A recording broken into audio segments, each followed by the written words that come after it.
오늘 주시는 말씀은 누가복음 15장 25절에서 32절입니다.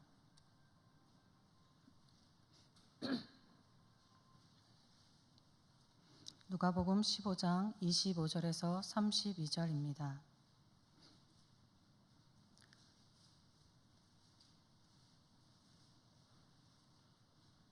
맏아들은 밭에 있다가 돌아와 집에 가까이 왔을 때에 풍악과 춤추는 소리를 듣고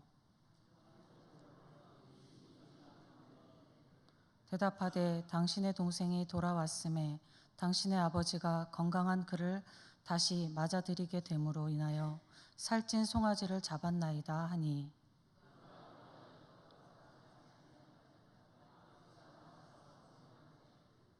아버지께 대답하여 이르되 내가 여러 해 아버지를 섬겨 명을 어금이 없거늘 내게는 염소 새끼라도 주어 나와 내 벗으로 즐기게 하신 일이 없더니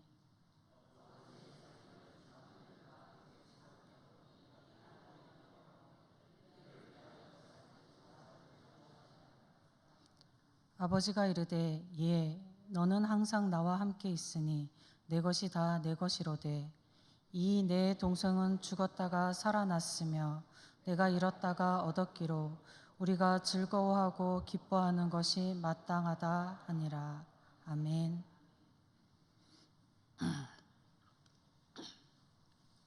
오늘도 일터에서 가정에서 수고 많으셨습니다. 하나님께서 평안으로 함께하여 주시기를 기원함 드립니다. 오늘 본문에도 평안을 찾아 일터에서 집으로 돌아오는 사람이 있습니다. 그 한 사람이 밭에서 하루 종일 일을 하고서 집에 돌아오고 있었습니다. 집 가까이 다가가니 풍악 소리와 춤추는 소리로 요란한 소리가 들렸습니다. 자신의 집에서는 저런 소리가 날 일이 없는데 참 이상한 일이었습니다. 요즘 아버지는 동생을 걱정하므로 근심하고 계시기 때문에 풍악 소리가 들리다는 것은 이상한 일이었습니다. 이런 생각을 하며 종에게 집에 무슨 일이 있는지 물었습니다. 종은 아버지가 걱정하시던 동생이 건강히 돌아왔고 아버지가 돌아온 동생을 위해 살찐 송아지를 잡아 잔치를 벌이고 있다고 전해 주었습니다. 그 종이 전하는 말에 그 사람은 몹시 화가 났습니다. 그의 동생은 아버지에게 아버지가 돌아가실 때에야 받을 수 있는 유산을 미리 달라고 하고서 그 받은 유산을 받아서 모두 팔아가지고 아버지와 집을 떠났습니다. 그런 동생이 돌아왔다고 잔치를 베풀어 주니 그런 아버지에게 몹시 화가 났습니다. 이렇게 화가 나 있는 큰아들에게 아버지가 나와서 들어가자고 권유합니다. 그가 자신에게 와서 함께 들어가자 권하는 아버지께 항의하듯이 이렇게 말합니다. 내가 여러 해 동안 아버지를 섬겼다고 이렇게 말합니다. 여기에서 아들이 섬겨라고 표현한 29절의 섬겨는 종처럼 섬기다라는 의미가 있습니다. 자신은 아버지의 명을 어기지 않고 종처럼 섬겼는데 아버지는 그런 자신에게는 살찐 송아지가 아니라 염소 새끼라도 주어서 자신과 자기의 친구들과 즐겁게 잔치를 베풀 수 있게 한 일이 없는데 어떻게 아버지의 재산을 창기와 함께 다 쓰고 돌아온 동생에게 살찐 송아지를 잡아 베푸냐고 잔치를 베풀어 주냐고 항의하는 것입니다. 동생의 행동을 비난하며 아버지에게 원망하는 큰아들에게 아버지는 자비롭고 자애로운 어조로 그 아들을 부릅니다. 그것이 31절에 한 글자로 나와 있는데 그것은 예입니다. 예야, 예. 이 단어에는 아주 아버지의 자비롭고 자애로우심이 아주 담겨 있는 단어입니다. 너는 나와 항상 함께 있지 않았니? 내 것이 다 내 것이잖니? 내 동생이 죽었다가 살아났으니 우리가 기뻐하는 것이 마땅하잖아. 이렇게 말하는 것이 오늘 본문의 내용입니다. 큰아들이 동생을 비난한 데는 그럴 만한 이유가 있었습니다. 그 동생은 우리가 잘 알고 있는 돌아온 탕자입니다. 그 동생은 아버지에게 아버지가 사망 시에만, 돌아가셨을 당시에만 받게 되는 유산을 미리 달라고 했습니다. 당시 이스라엘의 상속법에는 유산의 3분의 1이 둘째 아들의 몫이었습니다. 그러니까는 아버지가 돌아가시면 둘째 아들은 아버지의 재산의 3분의 1을 받을 수 있었습니다. 그러나 아버지가 생존 시에 그 재산을 받게 되는 경우에는 9분의 1 정도를, 그러니까는 3분의 1보다 훨씬 적은 9분의 1 정도의 재산을 받을 수가 있었습니다. 훨씬 적은 분량의 재산임에도, 유산임에도 둘째 아들은 그 유산을 달라고 했습니다. 또 당시 유산을 받았다 하더라도 아버지가 생존한 동안은 그 유산의 권리는 아버지께 있었습니다. 그러니까 임으로 그 아버지의 재산을 어떻게 할 수 있는 것이 아니었습니다. 만약 유산을 받은 그 재산이 이익을 남게 되면 그 이익에 대한 권한도 아버지께 있었습니다. 그러니까 아버지의 재산을, 유산을 받았다고 해서 팔 수 있는 것이 아니었습니다. 그런데 이 동생은 이런 율례도 무시하고 유산을 받고 며칠이 지나지 않아서 받은 유산을 다 팔고 그 돈을 가지고 아버지의 집을 떠났습니다. 그가 유산을 급히 판 것을 보아 아버지를 떠나렸던 것은 그에게 좀 계획되었던 것으로 짐작할 수 있습니다. 또 그가 아버지의 사망 후에 받을 유산보다 훨씬 적은 유산을 받아서 율례도 지키지 않으면서 유산을 팔아 아버지와 아버지 집을 떠난 것으로 볼 때 그는 다른 삶을 사고 싶은 욕망이 매우 컸음을 의미합니다. 동생은 이방의 나라에 가서 재물을 허랑방탕 다 날려버렸습니다. 그래서 재물이 하나도 없게 되었습니다. 근데 그때 마침 그 동생이 있던 그 나라에 흉년이 들어서 먹을 것이 없게 되자 한 집에 가서 더부살이를 하게 합니다. 그 집에서 율법에는 부정한 동물로 되어 있는 돼지를 키우면서 돼지가 먹는 그 먹이라도 배를 채우려고 했지만 그것마저도 먹을 수 없게 되었습니다. 먹지 못한 배고픔과 약해진 육체의 고통과 함께 비참함과 삶에 대한 불안이, 정신적인 고통이 아버지를 떠나간 그 아들에게 감당할 수 없는 상태로 다가왔습니다. 그제서야 그는 아버지와 아버지의 집이 생각났습니다. 그리고 자신이 아버지와 하나님께 죄를 지었음을 깨달았습니다. 이제 아버지 집에 돌아가자. 그리고 가서 아버지께 죄를 지었다고 고백하자. 그리고 아들이 아닌 종으로 받아달라고 해야겠다 하고서 집으로 돌아왔습니다.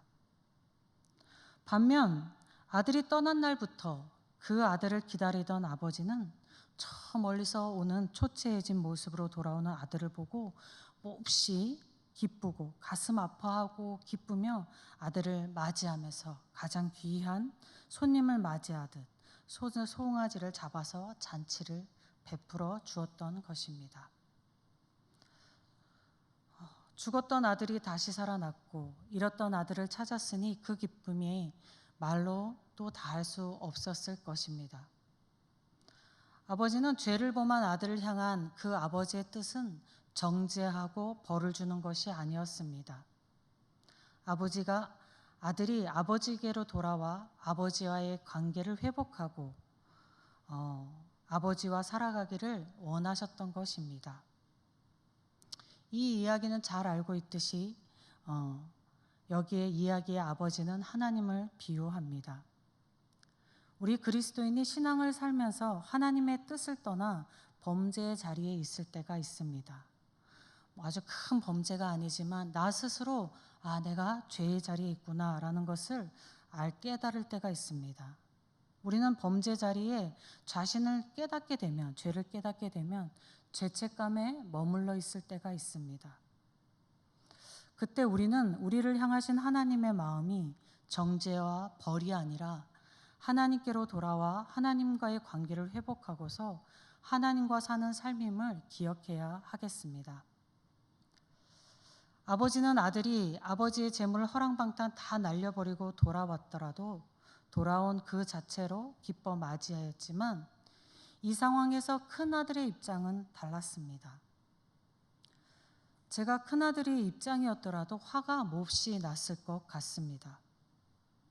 자신은 아버지 곁을 지키며 아버지의 명령을 어기지 않고 종처럼 아버지의 일을 열심히 한 형에게 상을 주어야 마땅한데 아버지를 버리고 집 나간 허랑방탕하게 아버지의 재산을 쓴 동생을 돌아왔다고 받아주는 것까지는 할 수 있지만 굳이 그 허랑방탕한 삶을 살고 아버지한테 죄를 범한 그 아들에게 상을 베풀 거는 없을 것 같습니다. 그러나 다른 관점에서 큰아들의 상황을 보면 저의 답은, 저의 생각은 틀렸다고도 말할 수 있습니다. 동생이 자신의 유산을 받아 가지고 갔지만 나머지 아버지의 재산은 장자인 큰아들의 것이었습니다. 재산뿐만 아니라 당시는 가부장제도, 큰 족장제도 이렇게 비슷한데 그 아버지의 그 가게, 집안에 그 가장의 권리는 큰아들의 것이었습니다. 그리고 동생이 집을 나가고 고난의 상황이 있을 때 큰아들은 아버지의 집에서 아버지와 평안히 살고 있었습니다. 큰아들은 아버지의 아들로서 아버지와 사는 삶은 물론이고 아버지의 모든 것이 자기 것이 되는 것이었습니다. 오히려 동생이 적은 유산을 받았고 아버지와 함께하는 삶도 살지 못하였습니다. 무엇보다도 그 유산마저도 다 탕진하여서 육체도 정신도 약할 대로 약해져 있었습니다. 송아지 한 마리쯤이야 동생에게 잔치 베풀어 주는 것이 큰아들이 가지고 있는 것에 비하면 아무것도 아니고 매우 적은 것이었습니다. 큰아들이 화가 나게 된 것은 그럼에도 왜 큰아들이 화가 났느냐? 큰아들이 화가 나게 된 것은 아버지를 오해했음에서입니다. 아버지와 사는 삶을 누리지 못했었기 때문입니다.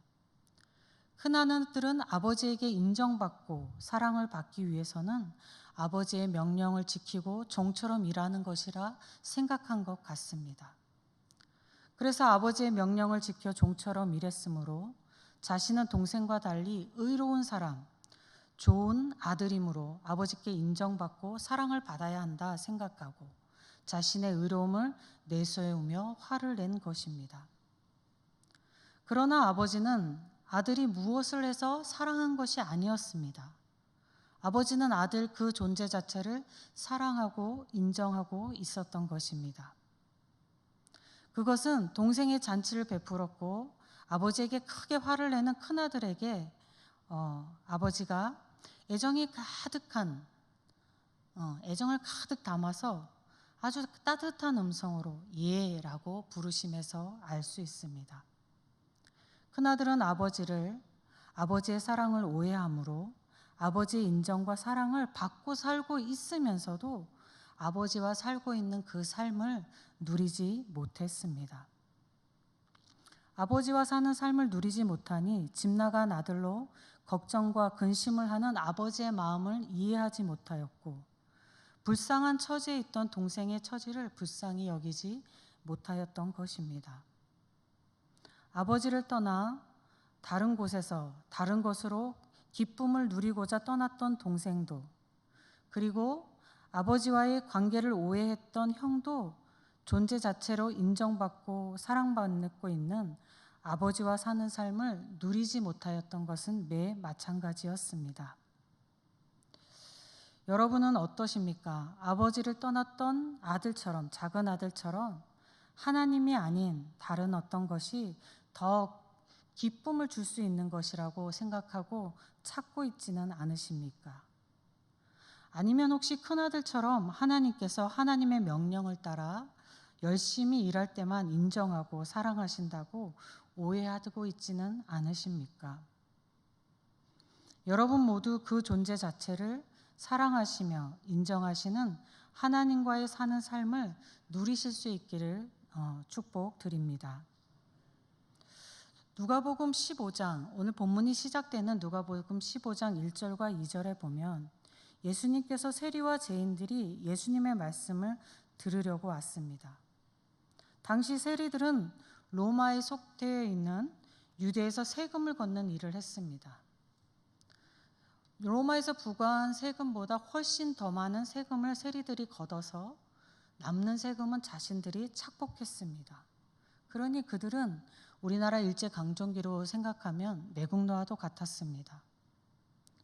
유대 종교자들인 바리새인과 서기관들은 세리와 죄인들을 부정한 자로 죄인으로 낙인 찍고 경멸과 기피 대상으로 삼았습니다.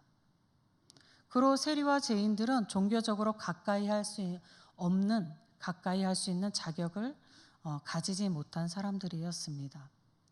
그런데 이런 이들을 예수님이 한 사람으로 인정하고 긴밀한 관계를 가지시면서 음식을 같이 나누었습니다. 이러한 예수님의 태도에 바리새인과 서기관들이 예수님을 비난한 것입니다. 예수님을 비난하는 이들에게 예수님께서 잃어버렸던 것을 찾은 비유의 말씀들을 하십니다. 잃은 양의 비유, 잃어버린 드라크마의 비유, 그리고 잃어버린 아들의 비유를 한 것입니다. 이 비유에서 잃어버린 양, 잃어버린 드라크마, 잃어버린 아들은 세리와 죄인들을 의미합니다.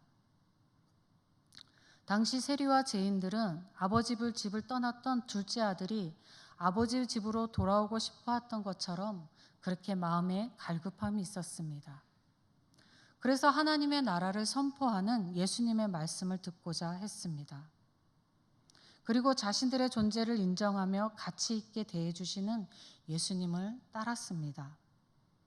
그러나 종교 지도자들은 바리새인과 서기관들은 세리와 죄인들을 영접하는 예수님을 오히려 비난했습니다. 큰아들은 바리새인과 종교 지도자들을 비유합니다. 예수를 비난하고 세리와 죄인들을 비난하는 바리새인과 서기관들은 스스로 의롭다고 여기면서 자신들은 회개할 것이 없다고 생각한 사람들이었습니다. 그런데 당시 종교자들의 실상은 그들은 그들의 지위로 사리사욕을 채웠고 자신들의 종교적으로 우월함을 자랑하는 사람들이었습니다. 그리고 높은 자리에 앉기를 즐겨하였고 거리에서 자기의 거룩함을 드러내려고 기도하였고 구제를 하여도 남들이 알도록 소리치면서 구제하였습니다. 자기의 의를 자랑하려는 사람들이었습니다. 그들은 자신의 신앙으로 높이 평가되어서 인정받기를 원하는 사람들이었습니다. 하나님을 믿는 그 신앙을 이용해서 자기 만족감과 자기 자랑을 삼는 사람들이었습니다. 죄인으로 정죄받던 세리와 죄인들은 자신의 죄를 깨닫고 하나님께로 돌아오려고 예수님께 왔는데 오히려 종교 지도자들은 하나님을 이용하고 교회를 하나님의 공동체를 이용하면서 자신들의 죄를 실제로는 보지 못하고 있었습니다. 아버지와 함께 살고 있으면서도 아버지의 사랑과의 관계 속에 살지 못했던 형도 아버지께로 돌아와야 하는 아들이었고 예수님을 비난하고 세리와 죄인을 정죄하는 바리새인과 서기관들도 하나님께 돌아와야 하는 죄인들이었습니다. 하나님께서는 바리새인과 서기관들을 향한 마음은 정죄와 벌을 내리는 마음이 아니라 돌아오기를 바라시는 마음이었습니다.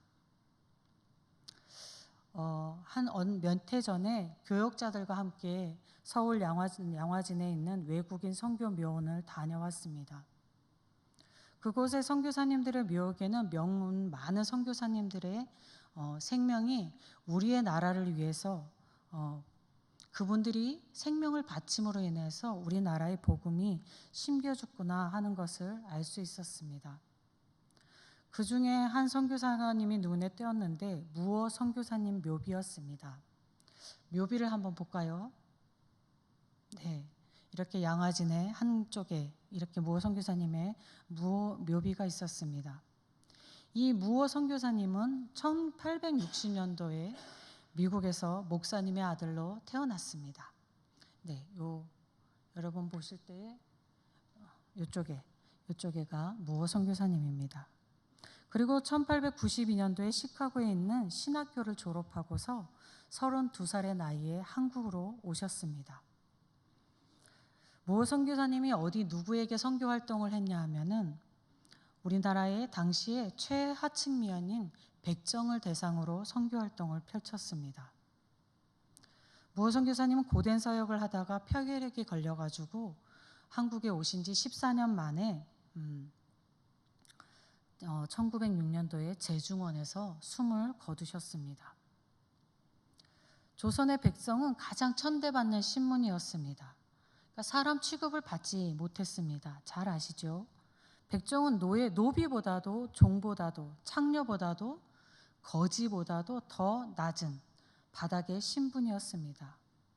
백정은 걸을 때에도 항상 허리를 피고 걸을 수 없고 구부려서 다녀야 했다고 합니다. 돈이 있어도 비싼 옷이나 집신도 신을 수 없었습니다. 그리고 가장 안타까운 것은 그 신분이 대물림 된다는 것이었습니다. 무어 선교사님은 당시의 조선의 가장 천한, 가장 낮은 신분인 백정을 대상으로 선교한 것입니다. 무어 선교사님이 제중원의 의사 에비슨과 함께 백정 구역에 가서 왕래를 하면서 진료를 하였었는데 한 번은 백정 중에 박가라는 사람이 콜레라에 앓고 있었다는 것을 봤습니다. 근데 마침 그의 아들이 무어 선교사님이 개척한 곤당골 교회에 출석하고 있는 아이였습니다. 그래서 무어 선교사님께서는 박가 그 집에 가서 그를 치료해 주었고 그가 회복된 후에 곤당골 교회에 출석하게 되었습니다. 그 사람의 이름은 백정 박성춘입니다. 곤당골 안에는 백정만 있었던 것이 아니라 양반도 있었고 백정이 있었습니다. 그 양반들이 뭐라 그랬겠습니까? 우리는 백정과 예배 드릴 수 없다. 저들을 다른 데로 보내라 라고 얘기했습니다. 그랬을 때 무어 선교사가 뭐라 그랬냐 하면은 하나님 앞에 모든 이가 평등하다고 하면서 그들의 말을 단호히 거절했습니다. 그랬더니 양반들이 그럼 우리가 나가겠다 하고 양반들이 나갔고 그리고 3년 후에 다시 들어오겠다고 하여서 다시 합쳐져서 이제 하나의 교회가 되었는데 그게 인사동에 있는 승동교회에 출발이 됩니다. 그리고 백정이었던 이 박성춘은 1911년도에 장로로 피택되었습니다. 선교사님은 1906년도에 죽으셨잖아요. 그러니까 그 이후에 이 백정이 장로로 피택된 것입니다. 그리고 백정 출신 박성춘의 아들 박봉출은 먼저 교회에 다니고 있었던 그 아들은 우리나라 최초의 외과 의사가 되었습니다. 네, 저분이 박봉출, 우리나라 최초의 외과 의사입니다.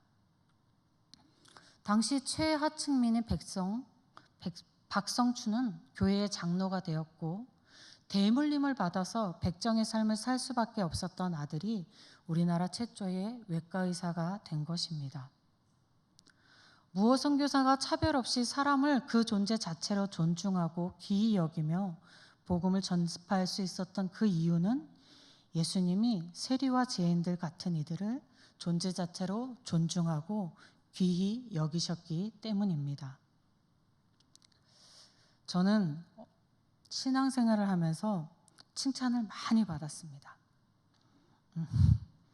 일 잘한다는 소리 참 많이 들었고요. 봉사 잘한다.